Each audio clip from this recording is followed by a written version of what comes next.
So I'm going to talk today about a piece of work we've been doing in the last few years, because while we've been having this violence survey research going on for quite a number of years, in March 2020, when we went out into the field, we unexpectedly, we were preparing that survey, let's say November 2019, we unexpectedly had an understanding that this pandemic was ensuing. And so it gave us a unique opportunity to understand what the experiences are in somewhat real time as the pandemic was taking fold in our state. Okay, so what is the Cal-VEX study? The Cal-VEX study is it's actually we've been doing it annually the past few years. It's an online survey around violence experiences. We were really funded initially to focus on the prevalence, correlates, and consequences of violence across the lifespan. And in 2021, and so our original study going back to 2019 was really focused on sexual harassment and sexual violence, other forms of sexual violence. We expanded to violence in 2020, and then in 2021, we went back into the field and received more funding to understand what was happening in the context of the pandemic. So as I said, we started in 2020 with a broader focus on violence. And by chance, March of 2020, when we went out, happened to be the day of the start of the pandemic shutdown. So we were in a position, unbeknownst to us, to be capturing information about, mental health, for example, or physical health in a very recent period for a survey, that was really designed for violence, but had these other indicators that allowed us to have some insight we wouldn't have otherwise been able to have. We then did the survey again in 2021 to be able to see how the state representative data looked from 2020 to 2021 on some of these key indicators. And we have about 2,000 participants when we do these studies, about 1,000 women and about 1,000 men. We do have a small number of individuals who are transgender or not, biological birth identified at the same gender identified today as they would have been identified at birth. But it was such a small number that we really can't speak very much to that. We do have data on, lesbian, gay, bisexual, so sexual identity or sexual orientation, and I can share some of that with you if you have questions, but I'm just going to try to talk broadly about the data from more of the racial equity issues that came up. When we do the representative sample, we do it to make equivalent numbers for males and females so we can do a sex disaggregated analysis. So we ask about physical violence and we ask about sexual violence. We really focus a lot on the issues of sexual violence across what we call sort of the continuum of violence. So that can be verbal sexual harassment or cybersexual harassment. It can be much more physically sexual harassment, and then all the way to what most people would constitute as rape, which is forced sex. We also asked about community violence, mental and physical health, financial distress, housing issues, and this really, and sociodemographics, and this really allows us to not just understand the issues of violence and trauma, but also how these relate to equity indicators and also social welfare programs that can, or social support programs that can potentially attenuate some of the effects we see. I'm going to present to you today three distinct pieces of analysis that we have undertaken to provide insight into how what we're finding with regard to the pandemic here in California. I want to start by just saying that, when we undertake this research, we start from the very beginning because of the partnerships we have with the foundations. We're able to, and the partnerships we have with statewide nonprofits, for example, Valor, which is the coalition the state coalition to affect sexual violence in the state, or there's another group that we work with that does issues around gun violence or firearms.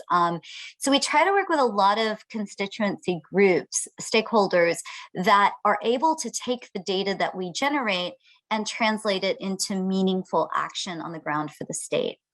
And we're learning a lot about how that's working and not working. And that's part of what I want to get to talk about. So I'm going through the data pretty quickly so that we can have kind of a larger discussion about what it means to collect data like this at the state level, and how do we use the data that we have? How do we create the partnerships necessary so that the data, the questions we ask our data, the answers we are able to generate actually has meaning in the state of California for change.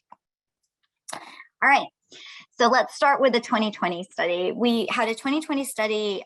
We very much did not anticipate that we were going to go into the field, as I mentioned, in 2020 into a pandemic. And we asked a question of our data, which is, what happens to mental health for every day under this pandemic? Every day under, and this was specifically, we started the day of the stay-at-home orders. And what we found is, this is just a little bit about the methodology itself, but what we found is that at 2020, nearly 1 in 5 people reported moderate to severe mental health symptoms in the past 2 weeks. This is notably higher than what we had seen in state level data from prior evidence, such as the BRFSS, which some of you may know is a statewide surveillance with adults. About 15% had a history of partner violence, about 10% had a history of sexual violence. This is male and female. We found that for every day of, this is the gender difference. We did see that women were more likely to report depression, anxiety, partner violence, sexual violence. This is very standard, very much what we always see with our data. And we actually see very similar findings across nations. But this is what was very interesting, is that we found that for every day, there was a 9% increase in odds of having depression, anxiety symptoms. So we were actually in real time seeing how the living under the pandemic, living with a shutdown, we can't disentangle what it was exactly, but adjusting for everything else, just the state of this pandemic severely affected mental health. And we're very proud of this work because we got the data in March. I think we were published by fall, and it was some of the earliest data to highlight that the mental health impact of the pandemic was actually quite severe. And now this is all something we all take for granted. But at the time, you know, we were really proud of the fact that we could help elucidate that for the state.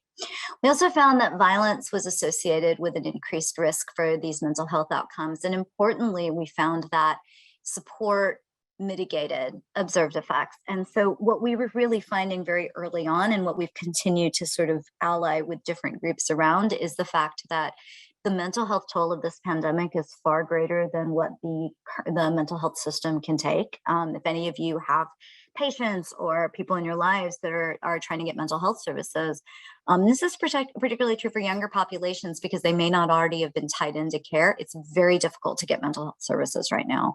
And so this speaks to the fact that we need to be building out community level responses, because the trauma effects of this pandemic are so widespread that you really need community level approaches that are beyond what would be available through professional care.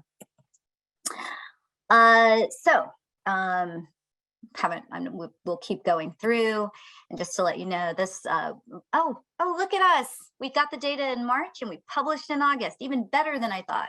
So this is an example of when we were really you want to try to get your data out in a timely fashion. And I think that's, you know, something we've really learned and is a big piece of where we want to go with the research, and something we've learned, you know, we've known for some time. And so it's something we practice a lot in our work, but I want to kind of walk you through some of the ways we think that we're progressing in how we think about that.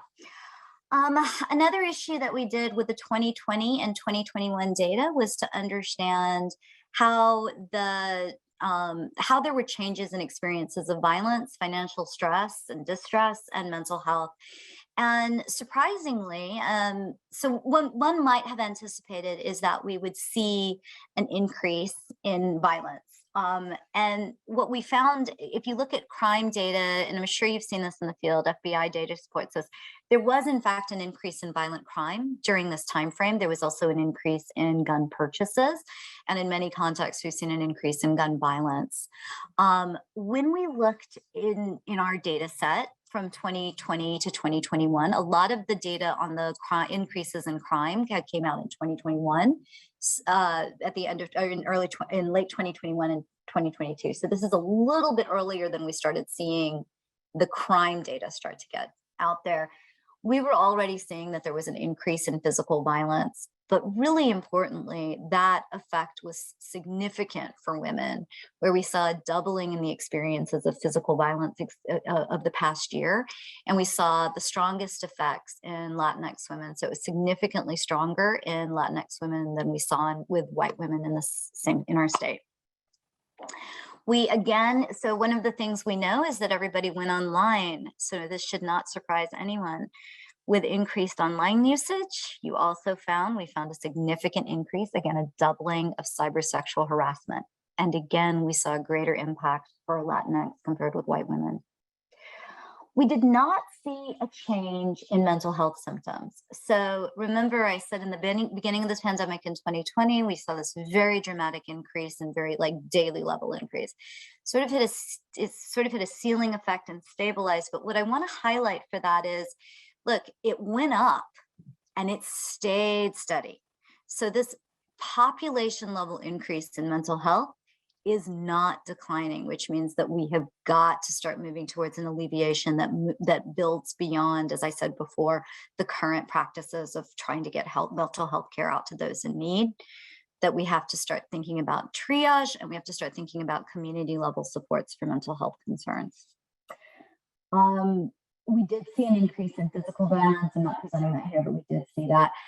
Not surprising, not physical violence, physical health, not surprising, because remember, pandemic, we're seeing infection increases.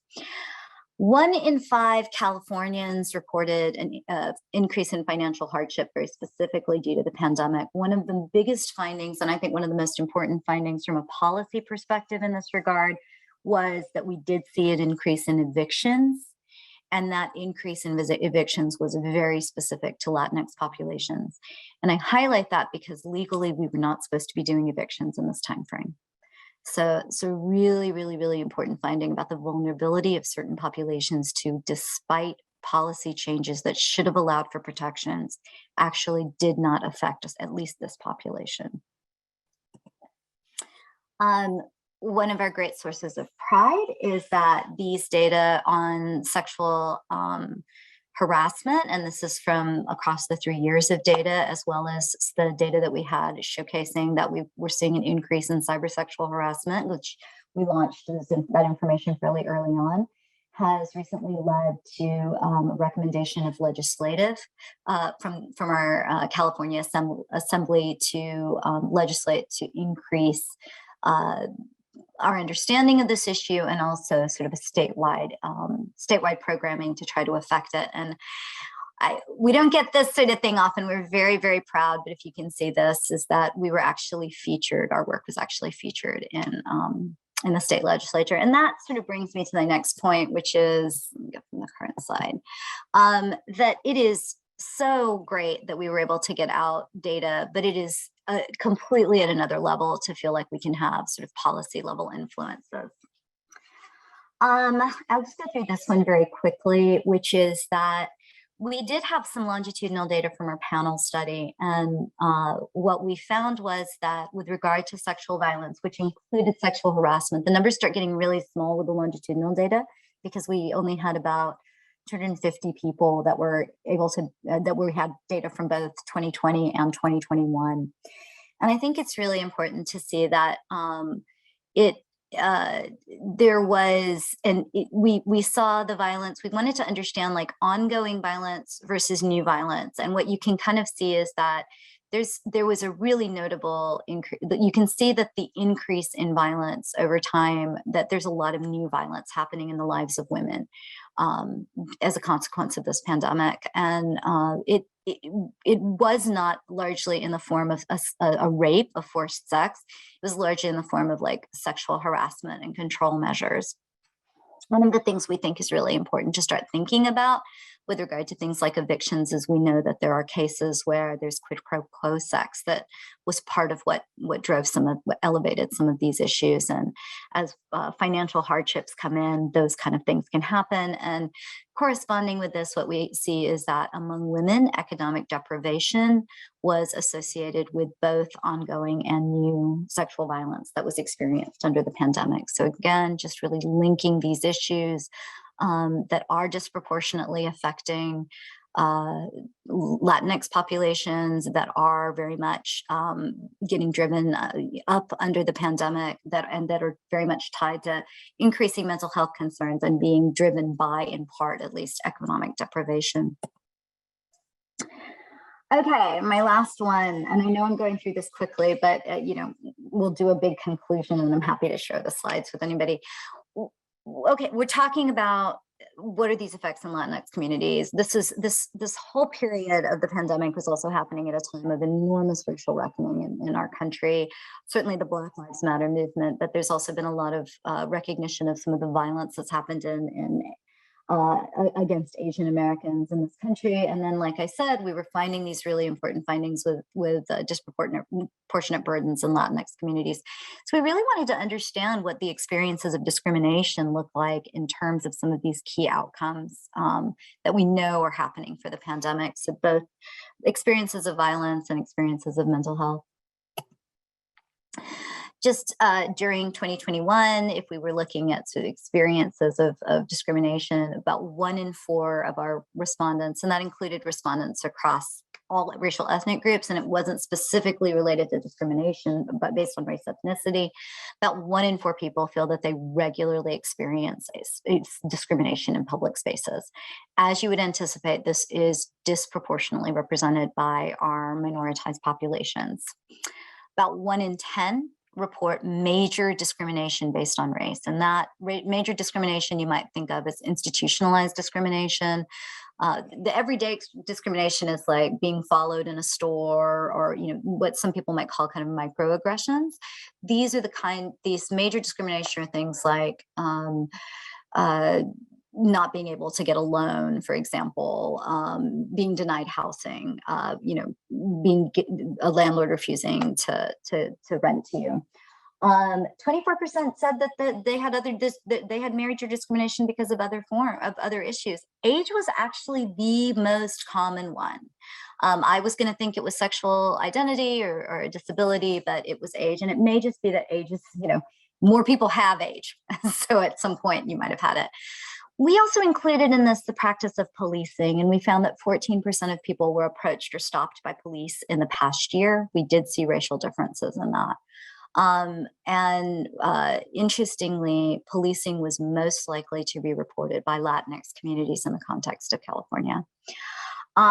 So what we found was that these types of discrimination were more likely that the people experiencing these types of everyday major discrimination and policing are more likely to experience physical violence. It was not predictive of sexual violence, very much physical violence, and very much related to the mental health symptoms. We also found that everyday discrimination was a much stronger predictor than major discrimination. So it's those microaggressions that really drive both the experiences of violence, or at least drive the association, and also with mental health symptoms.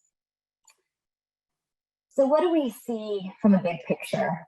And just to go back to that one with the discrimination, that's what we're working on right now, is to recognize that if we're going to be contending with the issues of violence and trauma under this pandemic, that is inextricably tied to issues of discrimination, and in particular racial equity concerns. So what do we know? We know this pandemic has created a significant mental health toll, that this is a population level impact that has to be addressed immediately. That we know that violence is very much associated with this mental health toll, and that it has also been exacerbated under this pandemic, and it is very, very, very racially biased in terms of who this is happening to. Discrimination is a key factor that is related to these issues of violence and mental health, and speaks to the fact that when we're, and I want to highlight that these are also the very communities that were disproportionately hit by the pandemic as well, right? These are the communities disproportionately hit by the financial impacts of the pandemic. So when we start to talk about post-pandemic rebuilding, you're gonna, we have to be adhering and supporting policies that are not simply about healthcare access, but about social justice, about racial and gender equity. Equity must be the lens through which we are working, and we cannot simply continue to have an anticipation that by ensuring access to traditional formal systems, whether that be things like healthcare, but also things like police, that these are not able to help us contend with what has happened, which is just, I view it as a statewide trauma in terms of this pandemic impact, that it is an unequal trauma, and that that the systems are neither working, and in some case they're not working, and in some cases, such as policing, are actually creating even worse impact to rely on those systems. And now what we are really working to do is work more effectively with policy advocacy groups and policymakers to think about, what does that mean for change? What does that mean for policy? And how do we make more data-driven policies happen within this lens of analysis? And to that end, we're collecting more data. I see Linda Hill came, so we're trying to work with their group about collecting some data from key informants that are working with communities that we know were not represented in these surveys, but have faced disproportionate burdens and impacts of these same issues. We're going back into the field next week to have another round of the survey data. And we are now working to build a partnership across key foundations and advocacy groups and our State Department of Public Health to do a statewide tackling of this issue, so that not only are we building evidence-based best practices for our state and making these issues at the forefront of post-pandemic rebuilding, but we can offer our state as a model for what should be happening nationally on these issues. And my last point is, if I had it to do over again, instead of starting with my literature review, which is what I was trained to do, I would have started with the policy advocacy groups to see where they were looking to try to lever for change, so that we made sure that we had the data in hand for them to be able to utilize it effectively. And so our goal and our commitment now moving forward is to take that approach. So I probably took too long. I'm so sorry. Over to you guys, and I'm happy to answer any questions, but I would much rather even have a discussion about how do we, how do we make sure that public health, that gender equity in health, that racial equity in health, that we really do this in a way that makes sure that our data meet the needs of our population. Thank you. Anita, thank you so much. This is so incredible, the work you've been doing, and so important for informing our next steps. We have a couple questions in the chat, and my co-committee member for the Grand Rounds, Dr. Fielding Miller, had posed a question, and I'd love to moderate, but I am with you on having a conversation. So what I'd like to do, Sam Hurst had a question, Becca Fielding Miller has a question. So if you guys would like to go ahead and either raise your hand or open up your mic. Becca, do you want to start? Yeah, let me turn my microphone on. Hey, Anita. I was wondering if in these data, we've been looking at emotional burnout in parents in schools. And I was wondering if you looked at mental health effects by whether or not people had kids. We have not as of yet, but the data are there, and we have data for the people under I have to go back and look at the data in terms of the exact age, but we can definitely, those are definitely things we can do. What I want to do is prioritize any additional analyses we do so that we do them. I love the research questions. I want to tie them directly in, and Becca, there's not a doubt in my mind you have ideas on this one. I'm going to tie them into the right groups to get, so that when we do the analysis, they're in hand. I would rather make sure that we get our data into the hands of the people who can move it to policy faster, I'm not wait for the publications anymore because I think they're so timely. But yeah, we definitely have that.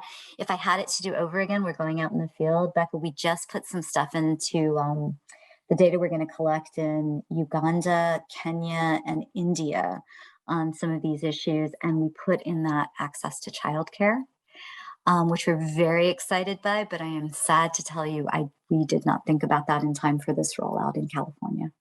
But important questions. We have some. Maybe Lotus can help. All right. Dr. Hurst. Good morning. I'm sorry I can't put my camera on this morning. I'm somewhere where I'd be revealing identities of all the contractors in my house. A wonderful presentation, Anita, just really wonderful. So comprehensive in many ways.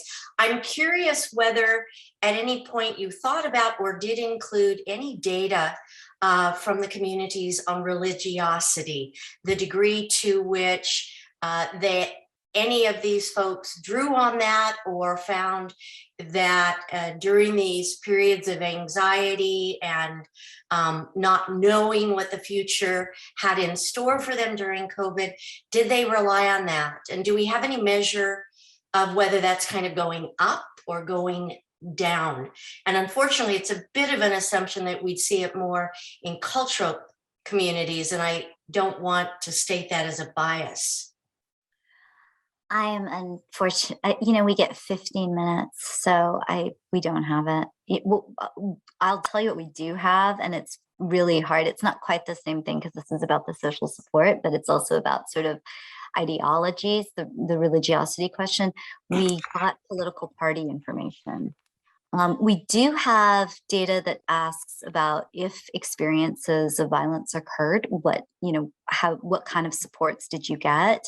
But what happens is when you have a subsample, and particularly, happily, it's too high. You don't want to know that 1 in 10 people got physically assaulted in the past year, but at the same time, the numbers are just too low for us to have really meaningful. It's just descriptive. So I'm so sorry, but no. Okay, thank you.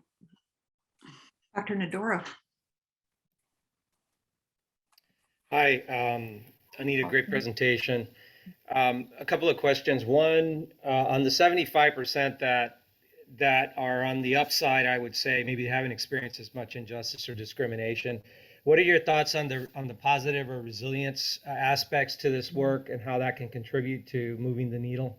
Oh, lovely question, man. Thank you for pushing us on that, because of course, public health, we're just so entrenched in look how bad it is. I would say that our survey has probably not done the best job at picking up resiliency factors. We tried in some ways, but I can say that the interesting thing about social support, and we don't know the nature of that social support, but the interesting thing about social support is that the meaningfulness of it has far more bearing on women than men. So it's not really answering your question, but I think it's posing another one, which is how do we understand better how men withstand the experiences that they're facing in particular. Actually, Jesse, one of the really interesting things we started seeing from the very beginning is Latinx men are so much more vulnerable to sexual harassment and assault. So much more vulnerable. And we know that men are less likely to disclose, to seek help. And then we also know that there's a cultural bias within certain communities so that's all the less likely, especially because services may not even be tailored to these populations. So I would love to say we did all things and did all things well, but you guys are nailing me on what we didn't. If I may, I think one of the things that's happening around us very rapidly because of technology is that we can now more adequately triangulate through neighborhood and social factors and the broader social determinants of health. Mm-hmm. And as these data are collected or these types of assessments are done at the individual level, there may be opportunities to layer on, what's happening. And then also, I think, we tend to go like you said to maybe the lower resource communities, but I think these issues exist at all levels, and they're just subtly different. And unfortunately, our donors and so on, people with money, the more we do with them and the more we involve them, the more likely that we can elicit their support, at a societal level. And I think, I don't know how we do that, but certainly another consideration. Thank you. Agree, Jesse. None of this is unique to, we do know that income has bearing on the experiences of violence and the nature of violence, but sexual harassment for women, we really don't see a lot of difference. Dr. Susie, Thank you so much for this work and coming to us and telling us about it. And it's really wonderful to have heard about your work. I don't think we've met, but so I have two questions. If there are anybody else with a question, then I'll hold off the second question and then ask later. But my first question is, you did mention that from the first wave of survey to the second, 2020 to 2021, there was a big drop in the survey responders. I wasn't sure whether it's just a natural drop or it was more of a smaller collection. But if you really think about it, I'm wondering about the impact that this pandemic had sort of globally in mental health, as you mentioned. And it's really concerning to think about who might have kind of stayed with the survey and who might have dropped out, and whichever the follow-up mental health outcomes that you may have seen might be sort of an underestimation of how bad the mental health outcome is, meaning that people who are struggling might have not followed up. So could you have some insight on that? Yeah, I'm sorry. I don't think I explained what we had done very well. So when I talked about the 2020 and 2021 data, what I meant by that is a smaller group. It's only a subsample of respondents that we had data from both time points. So it wasn't a drop. And in fact, and Susie, I have heard about you, so it's nice to meet you actually. Interestingly, we actually had slightly better response rates in 2021. And I absolutely think it was because, actually, let me restate. We had better response rates in 2020 and then again in 2021. And I think it's because people were home and they were like more available. So at the same time, yeah, I think, whether it's violence or mental health, I definitely think that we have people, we probably do get like the tip of the iceberg, because anybody in their most vulnerable states is not going to answer the survey. So we always say that, like, tip of the iceberg. To put that in perspective, we did a hugely comprehensive assessment of sexual harassment in 2019. And then to provide more opportunity for other questions on violence, we had to reduce that substantially. So it was much fewer questions. So when we got fewer questions, it cut the proportion of people who said this happened to them by a good bit, which tells you with more questions, you are more likely to get, oh yeah, this happened to me. But when we had a very comprehensive assessment in 2019, 83% of women said they had been sexually harassed. And I'll tell you something, Susie, because I'm looking at you because you're on the screen, tell you something.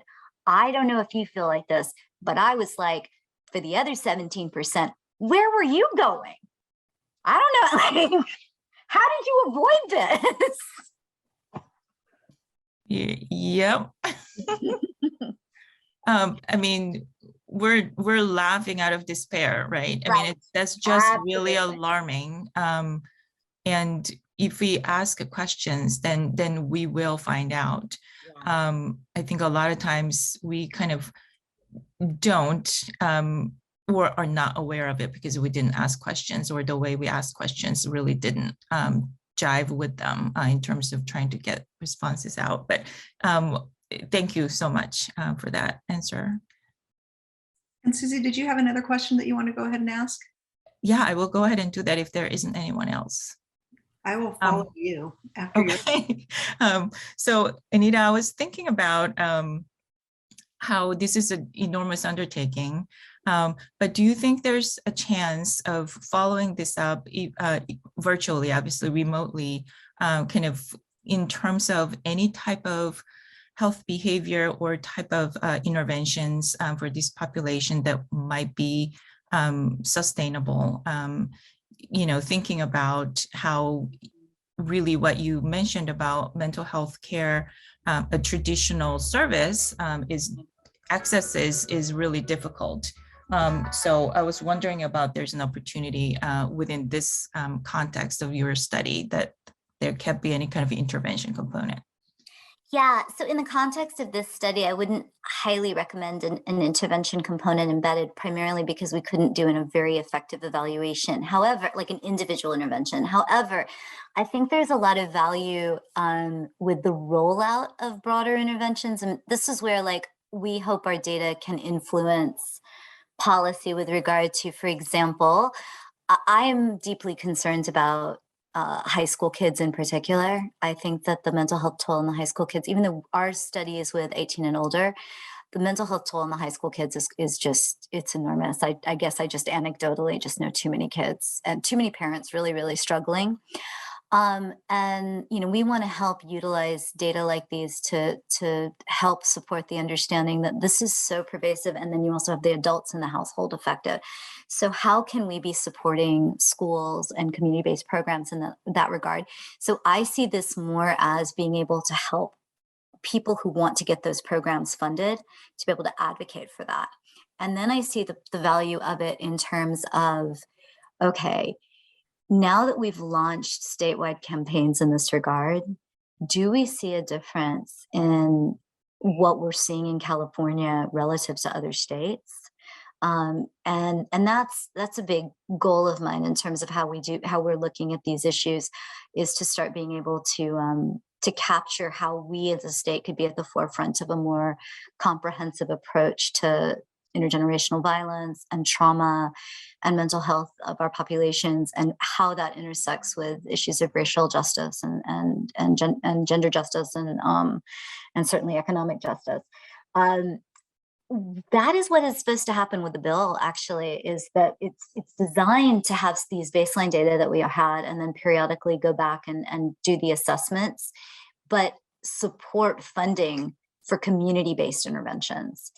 This survey can't get down to community level. This is where I think Jesse's points about, how do we triangulate the data with other data sources? But the problem is that there's not great data sources for a lot of these. This is, I think, why we've gotten so much attention and so much traction. That's the word I'm looking for. So much traction is it's just a paucity of data. And used to be that CDC was launching things, but they haven't been. I hope, under the current administration, they have a pretty strong interest in violence, we may get it out, but we don't know. And so it's all the more reason that this state needs to be supporting the work.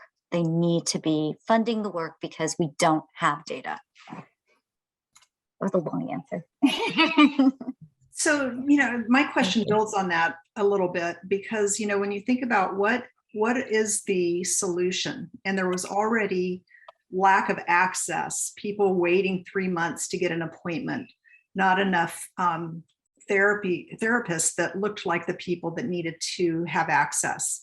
And the stigma attached to it has led to, and I'm going to say there might be some relationship there, but, over the last 8-10 years, just the rapid increase of digital health and the use of AI. So we have things now called Talkspace, where people can sign up and speak to counselors online, and mental health apps are everywhere, and chatbots, and all of these different kinds of digital solutions to make access more possible. And then I think about products like MindStrong that were put into our statewide public health access, or services. So using keystrokes to identify whether or not somebody might be manic or have some kind of mental health issue that needed to be addressed, or the use of algorithms in Facebook identifying suicidality. So where do you think that fits into any kind of solution, or does it really need to be people talking to people and more traditional approaches? So, I mean, I think those are outstanding ideas, but ultimately, I think that's the group I would say needs to be triaged. Like, we need to get, for those, if there's suicidal ideation, if there's manic episodes occurring, if we're seeing, when mental health becomes an issue of everyday functioning, that is not, there's not even wiggle room to sort of, like, you need to have immediate needs met because the level of crisis is too severe, then I think we're talking about really formal services, because I think at that point you can't just, social support is not going to alleviate that level. But I think we have a low-lying, like, just our general state right now is a state of depression and anxiety. And I guess what I'm trying to speak to is probably more on that line. Certainly not to say that what you're talking about is not deeply, deeply important, but what I've been trying to encourage people to think about, because those are the crisis conditions and those are the terrible stories we hear, and we need to be motivated to address that. But right now we just have this low level depression, anxiety that I think pretty much, is a generalized, it's just general in the population, that I think can be, there just was a lot of social isolation.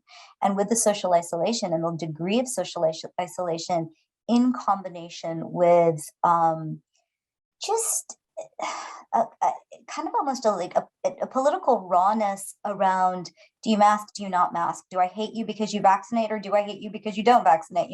There's just this low level of like general social mistrust combined with social isolation, combined with social, social anxiety, that I think can be resolved with some improved social connectivity, social functioning supports that I don't think are getting operationalized. I think youth are a really great group to be working around this, because we have the mechanisms to reach through schools.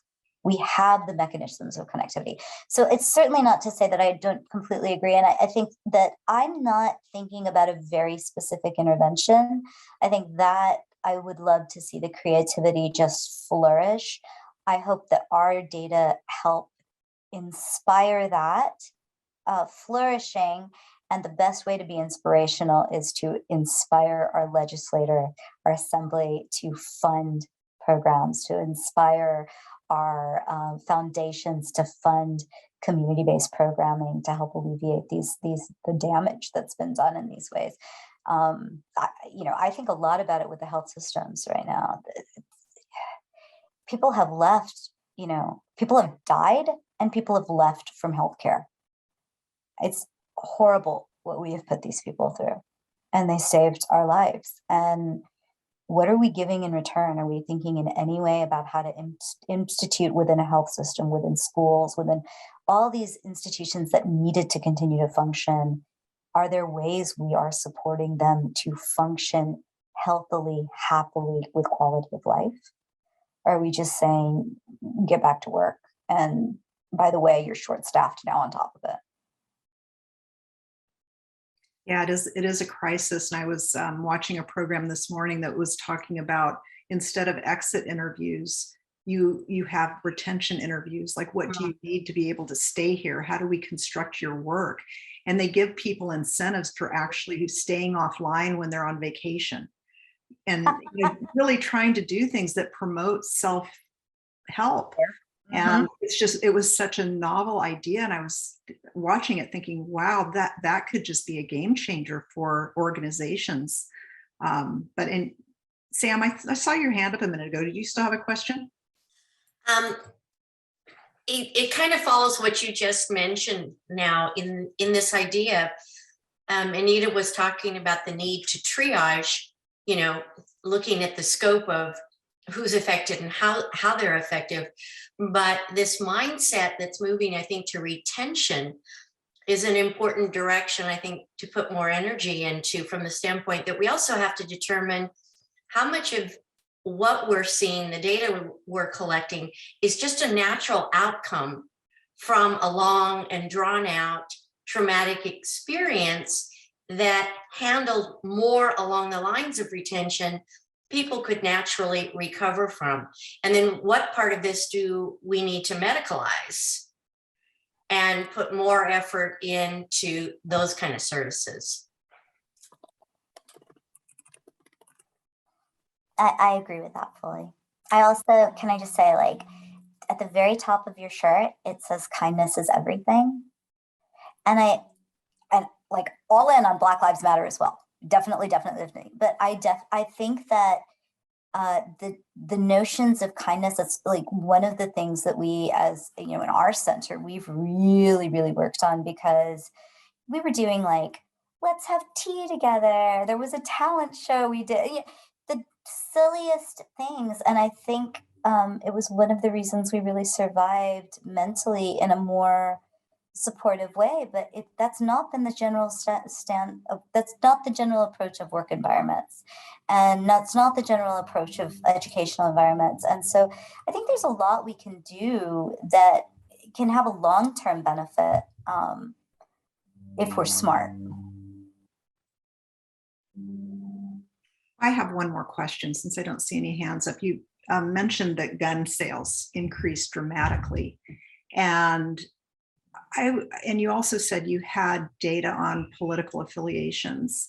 I'm curious if there are some other ideas about why gun purchasing increased, and I'm thinking it might be related to the state of our nation and the politics, but I would be guessing.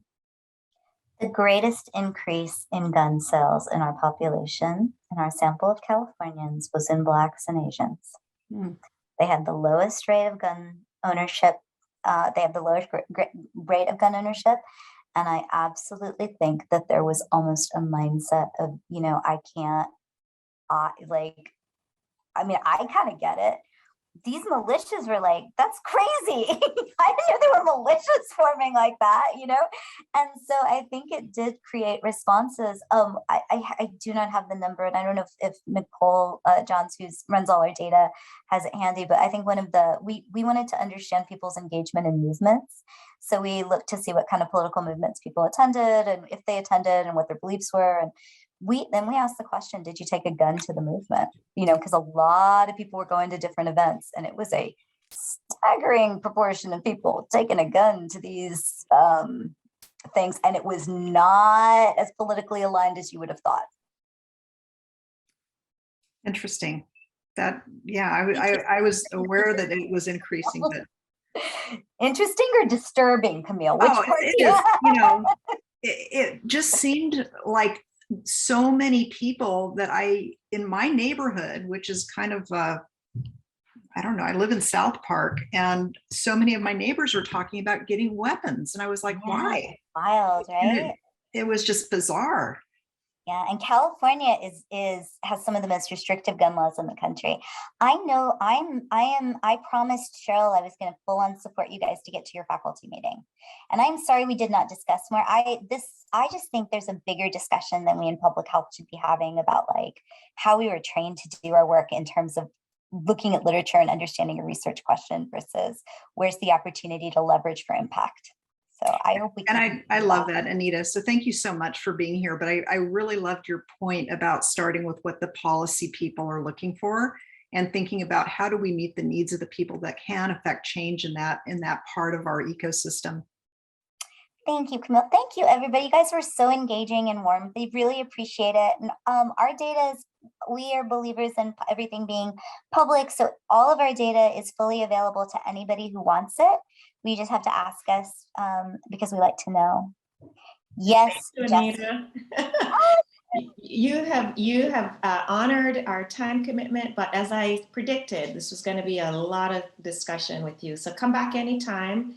We look forward to hearing more about how you leverage this project that you're doing in the community. So Thank you so much. And I would highly recommend, given our beautiful new grant of $38 million, invite Rebecca.